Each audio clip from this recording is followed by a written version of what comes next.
A paz do Senhor Jesus, povo de Deus, estou passando aqui rapidinho para deixar uma palavra ao meu e ao teu coração.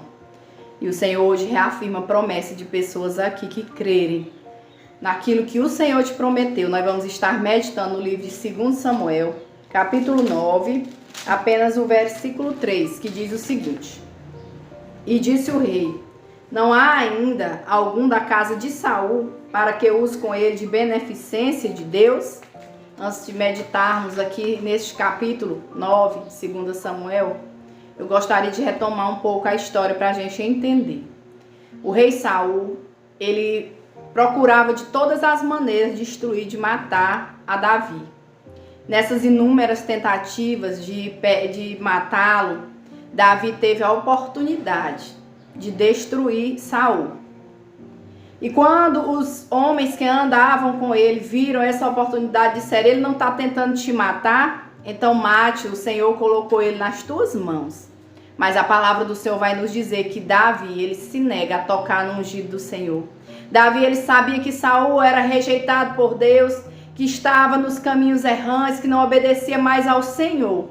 Mas ele se negou a tocar. Então ele tira um pedaço da vestimenta do rei e ele se afasta um pouco. E quando o rei acorda ali, ele diz: Por que tu me persegues, Saul? O que dizem de mim não é verdade, eu não quero mal algum a ti, não quero fazer mal nenhum a ti.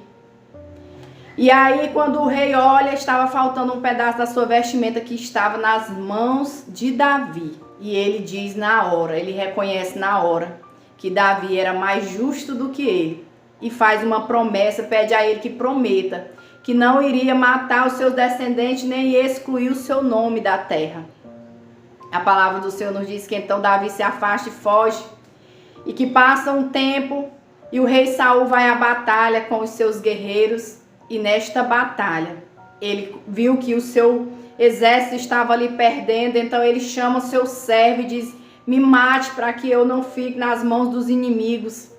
E o seu servo diz que não, que estava ali era para protegê-lo. Então ele pega a sua espada, coloca entre pedras e se arremessa ali em cima daquela espada e fica agonizando. Quando o seu guerreiro vê, o seu soldado vê, ele também tira a sua própria vida. Mas só que Saul, ele não morre naquele momento. Então vem passando um amalequita e ele chama o amalequita e diz: me mate, termine de me matar para que eu não fique sendo zombado pelos meus inimigos. E aquele amalequita então se lança em cima de Saul ali e o mata. E naquela mesma batalha morre Saul, morre seu filho Jonatas. E a notícia chega lá no palácio, chega lá na sua casa, que o rei, que o seu filho estavam mortos e que todos fugissem. E a palavra do Senhor nos diz que então a babá, que cuidava de Mefibosete, que era filho de Jonatas, neto de Saul, ela foge com a criança. Mas na tentativa de fugir, a criança cai e fica aleijado de ambos os pés. E ali eles fogem para uma terra chamada Lodebar. Ele passa a morar na casa de Maqui, em Lodebar. Como diz a palavra do Senhor, um lugar de esquecimento, que iam para lá os leprosos, iam para lá os fugitivos, aqueles que tinham que estar afastados da sociedade. Mas quando Davi estava ali reinando, que ele tinha vencido os inimigos, que ia tudo bem, que estava em paz, Davi se lembra que havia prometido a Jonatas, porque Jonatas o ajudou muito a fugir da fúria do seu pai e pediu apenas que ele não exterminasse os seus descendentes. E ele se lembra também da segunda promessa feita a Saul de não matar os descendentes. Então ele diz: será que ainda há alguém da casa de Saul para que eu haja com bondade? Que é o texto que nós estamos meditando hoje, 2 Samuel 9. E Ziba era um servo que morava, que servia na casa de Saul. Mandaram chamar Ziba e ele faz essa pergunta e Ziba diz: existe sim, ainda há um filho de Jonatas, Mefibosete, mas ele é aleijado de ambos os pés. Davi aqui, meu irmão e minha irmã, não perguntou o defeito de Mefibosete. Davi queria saber se existia alguém para ele cumprir a promessa, para ele agir de bondade. porque ele sabia da sua amizade que ele tinha com Jonatas, ele sabia da promessa, da aliança que ele tinha feito, da consideração, do amor que ele tinha pelo seu amigo. E ele não olhou a aparência de Mefibosete, ele apenas mandou buscar, pois vá buscá-lo. E foram buscar então Mefibosete, trouxeram Mefibosete à presença dele. E eu imagino que Mefibosete já com medo, porque era costume na época, quando um rei assumia o trono, ele matava todos os descendentes do rei anterior. E eu imagino ele ali com medo de ir à presença do rei. Quando ele chega à presença do rei, Davi pergunta para ele: tu és Mefibosete? E ele responde sim. E ele diz: não temas, porque eu vou agir de bondade contigo. Eu vou restituir tudo que era do rei Saul. E diz para Ziba: você e os seus filhos e os seus escravos trabalharão para Mefibosete. E detalhe, ele sentará na mesa do rei. O Senhor está falando ao meu e ao teu coração que tu sentarás para comer o pão na mesa do rei. Que aquilo que ele te prometeu, ele vai cumprir. E que a promessa está de pé e que ele está reafirmando a promessa. Talvez esteja tudo confuso, talvez você olhe, você esteja aí em Lodebar, no esquecimento. Você olha para um lado, olha para o outro e diz: como essa promessa irá se cumprir? E o Senhor te diz: eu não esqueci a promessa, meu filho. Eu não esqueci aquilo que eu te prometi, minha filha. Eu estou trabalhando, descansa, não temas, porque tu irás sentar na mesa do rei. Tu vai comer na mesa com o rei. E aqui, essa palavra, enquanto eu meditava, o Senhor falava ao meu coração de quando nós ainda não conhecemos a Cristo, que nós vivemos no pecado, fazendo tudo errado, achando que estamos certos. E temos esse encontro com o Rei, que é o Senhor Jesus, que nós confessamos a nossa vida e entregamos ao Senhor. O Senhor, Ele perdoa os nossos pecados. Ele esquece tudo aquilo que nós fizemos, fica tudo para trás e escreve uma nova história.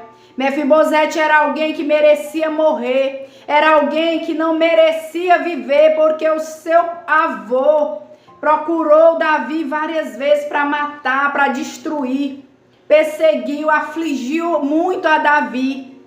Mas o Senhor tocou no coração de Davi para ter misericórdia de Mefibosete e colocou ele para sentar no meio dos príncipes, para sentar na mesa e comer do pão. A Bíblia repete várias vezes: ele irá sentar na mesa e comer do meu pão.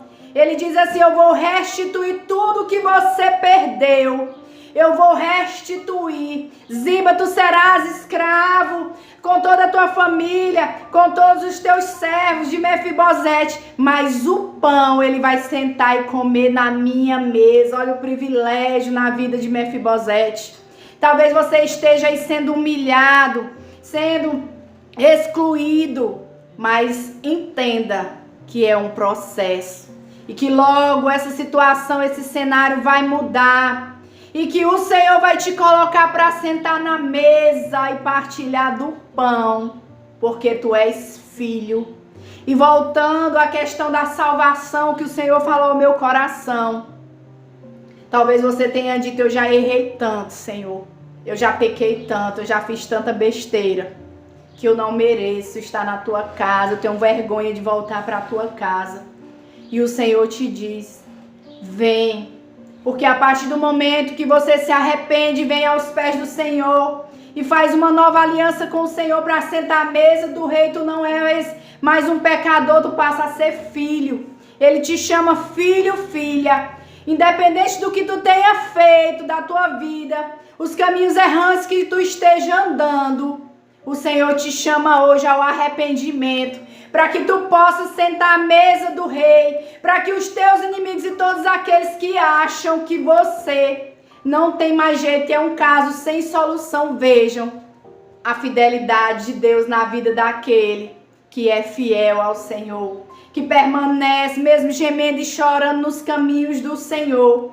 E o Senhor te convida hoje a voltar para a casa do Pai, para voltar a ser filho de Deus, a ser filha de Deus. Não olha para o homem, não olha para um lado, não olha para o outro. Olha apenas para o Senhor. Olha apenas para o Senhor, porque o Senhor te ama e te chama hoje ao arrependimento e te chama a entregar a tua vida nas mãos dele e a perseverar em seus caminhos, para que ele cumpra todas as promessas que ele te prometeu. Recebe essa palavra em nome de Jesus, porque tem mesa preparada para ti, filho. Tem mesa preparada para ti, filha. Tem banquete preparado diante dos teus inimigos. Suporta a luta. Suporta o que tu tens passado, porque logo tu estarás sentada na mesa com os príncipes. Amém? Recebe essa palavra em nome de Jesus.